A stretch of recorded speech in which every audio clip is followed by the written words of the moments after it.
नमस्कार दोस्तों, आप सभी का स्वागत है। दोस्तों आज के इस वीडियो में हम आप सभी के लिए द्वादशी के दिन तुलसी माता की व्रत कथा लेकर आए हैं। तुलसी से जुड़ी एक कथा बड़ी प्रचलित है। श्रीमद् देवी भागवत पुराण में इनके अवतरण की लीला बताई गई है। एक बार शिव जी ने अपने तेज को समुद्र में फेंक दिया, जिससे एक महातेजस्वी बालक ने जन्म लिया। यह बालक आगे चलकर जालंधर के नाम से बड़ा दैत्य राजा बना। इनकी राजधानी का नाम जालंधर नगरी था। दैत्यराज कालनेमी की कन्या वृंदा का विवाह जालंधर से संपन्न हुआ। जालंधर महाराक्षस था। अपनी सत्ता में मद में चूर उसने माता लक्ष्मी को पाने की कामना में कोशिश की, परंतु समुद्र से ही उत्पन्न होने के कारण माता लक्ष्मी ने उसे अपने भाई के रूप में स्वीकार किया। वहां से पराजित होकर वह देवी पार्वती को पाने की लालसा में कैलाश पर्वत जा पहुंचा। भगवान देवादिदेव महादेव शिव का ही रूप धर माता पार्वती के समीप जा पहुंचा। पार्वती माता ने अपने योग बल से उसे तुरंत पहचान लिया और वहां से अंतर्ध्यान हो गया।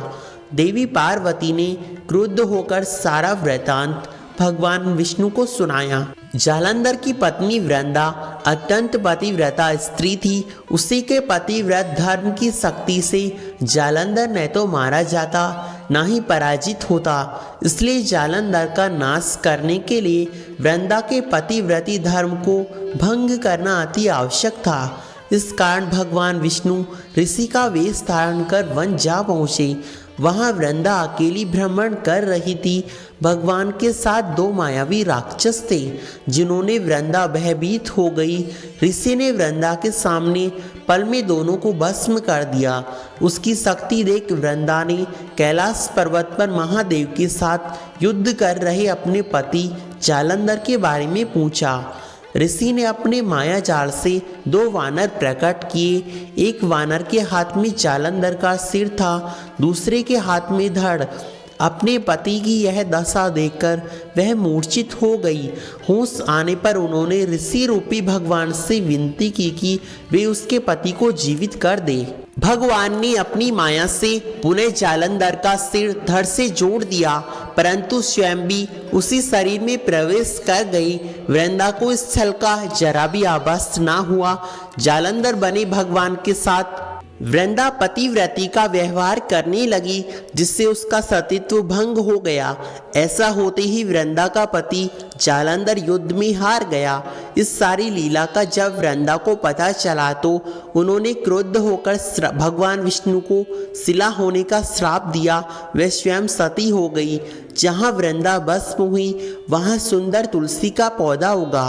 भगवान विष्णु ने वृंदा से कहा, हे वृंदा, तुम अपने सतीत्व के कारण मुझे लक्ष्मी से भी अत्यंत प्रिय हो। अब तुम लक्ष्मी के रूप में या तुलसी के रूप में सदा मेरे साथ रहोगी। जो भी मनुष्य मेरे शालिग्राम रूप के साथ तुलसी का विवाह करेगा, उसे इस लोक में परलोक में यश की प्राप्ति होगी। जिस घर में तुलसी होती है वहाँ यम के यमदूत भी असमय नहीं आते। गंगा व नर्मदा के साथ जल में स्नान व तुलसी का पूजन बरोबर माना जाता है। चाहे मनुष्य कितना भी पापी क्यों ना हो, मृत्यु के समय उसके प्राण मंजरी रहित तुलसी और गंगा जल मुख में रखकर निगल जाते हैं। वह पापों से मुक्त होकर वैकुंठ धाम को प्राप्त होता है। जो मनुष्य तुलसी व आंवले की छाया में अपने पितरों का श्राद्ध करता है, उसे पितरों को मोक्ष की प्राप्ति होती है। उसी दैत्य जालंधर की यह भूमि जालंधर नाम से विख्यात हुई। सती वृंदा का मंदिर मोहल्ला कोट किशनचंद में स्थित है। कहते हैं कि इस स्थान पर प्राचीन गुफा थी जो सीधी हरिद्वार तक जाती है। सच्चे मन से 40 दिन तक सती वृंदा देवी के मंदिर में पूजा करने से समस्त मनोकामना पूर्ण होती है। आज की इस वीडियो में बस इतना ही। अगले वीडियो के लिए वीडियो को लाइक और चैनल को सब्सक्राइब करना बिल्कुल ना भूलें। हरे कृष्णा भक्तजनों।